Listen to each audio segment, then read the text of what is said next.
कृषि एवं कृषकर सर्वांगीन विकास करने पाई केंद्र सरकार राज्य सरकार सदा सर्वदा प्राधान्य देउथिबा कथा कहउछंती किंतु वास्तव दृश्य किछि अलगा।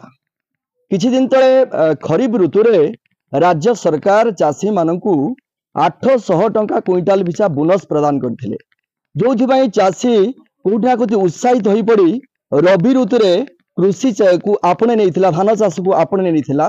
किंतु दुख एवं परितापर विषय एपर्यंत कौन सेवा समवाय समिति रे एपर्यंत धान बिक्री आरंभ हो पारि नाही, जोथिबाई आज बालेश्वर जिला बाहानगा ब्लॉक अधीनस्थ जो बरीपदा सेवा समवाय समिति रही सेठी आज चाषी माने धारणा रे बसिचंती। ता सहित ऑफिसर मान जो अधिकारी माने अछंती समानकु ताला पकेई समाने रखिचंती एवं आगरे धारणा रे बसचंती। सीधा सळक समानकर प्रतिक्रिया नबा। आज्ञा कोन हिची काहे की धारणा आज्ञा प्रदीप किशोर बेहरा मु बरीपदा समवाय सोसाइटी समिति रे मु सदस्य जणे एवं चाषी आमर सरकार टोकन नहीं एवं चाषी चाष करने कही चाष कर टोकन देते टोकन आसला मंडी धान उठेवा कथा कहते 500 क्विंटाल मात्र टार्गेट आसी 370 अच्छी चाषी अच्छु 12,000 क्विंटाल अधिक आम आवश्यक थिला बेले 500 क्विंटाल दिन 100 को समुद्र को संके जिते आम सोसाइटी पहुँचुचु गवर्नमेंट बारंबार चिठी आसूची मोबाइल मेसेज आसूँ जे आप धान कहीं मंडी में पकाना सोसाइटी जो पहुँचुचु से कहते आम टार्गेट नहीं कौन धान उठेबू आम कहीपर आप कलेक्टर जनातु कलेक्टर 23 तारीख जनइलु ग्रीवेंशियल बाहानवा ब्लॉक में जनइलु सीएम को जनइलु समस्त जनइचु से खाली कांधना कुंभीर कांधना दूसरी आज्ञा 2 घंटा अपेक्षा करूँ काली सकाल देदेबू आज सकाल देदेबू परदिन सकाल देबू तेणु देना आम सोसाइटी लिखित अभियोग कलापर बहुत दिन आम सोसाइटी आंदोलन करूँ। आज आमरण अनशन अद्यावधि ताला पड़ा स्टाफ मान रखिकी आम चाषी मैंने बसीचु जदि ए कथा आज शांतिपूर्ण भाव में आंदोलन करूँ जदि आज ए कथा न बुझाव आसंता काल ये निआ जल स्टाफ मान आम खोलबुनि जी आसिले जदि आम कथा दयाकोरी चाषी मान कथा सरकार बुझंतु सी बारंबार कही चलती धान मंडी दौना मंडी नब कि आज्ञा 500 क्विंटाल मात्र धान टार्गेट आम क्या देव आज्ञा ग्रुप पैसा आनचु बैंक रू पैसा आनचु से सोसाइटी कोऑपरेटिव सोसाइटी नहीं लोन से मैंने बारंबार आम तागिद कर पैसा दिंतु ना चक्र सुध लगे आम करूँ कौन छुआ पिला धरिकी आसंता कल आज ना आसंता काली छुआ पिला नहीं सोसाइटी आगे धारणा देवु जे परिवार आम बचाई आम दिंतु नचेत आम आत्महत्या देवु। जहाँकि चाषी दुख प्रकाश करुछंती कारण रबी ऋतु रे जो प्रकार धान चाष जो प्रकार खर्च होता है माने बहुत चाषी ऋण करि थांती ता सहित पानी मध्य किनिबा को पड़ी था व्यापक मात्रा खर्च होता है रबी ऋतु रे।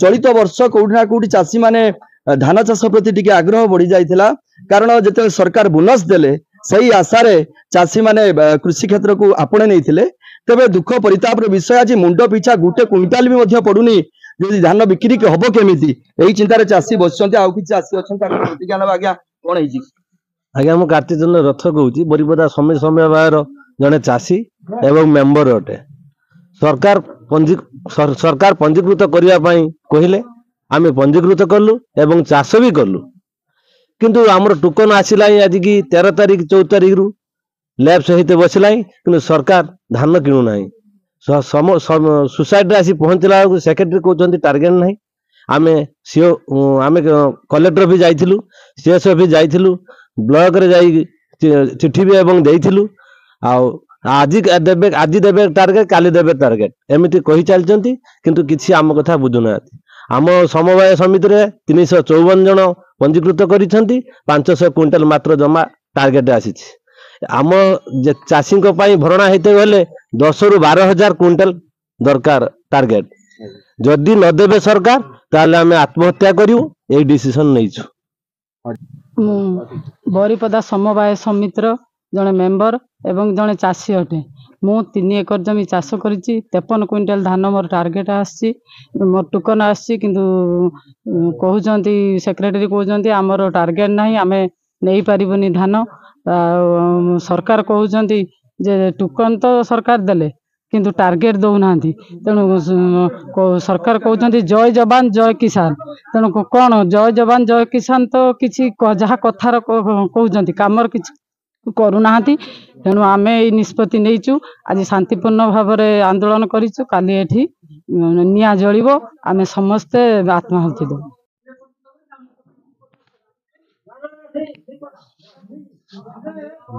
ଆଜ୍ଞା ଆଜ୍ଞା ଆମେ 10ଟା ପାଖରୁ ଆସିଲୁଣି ଅଫିସକୁ।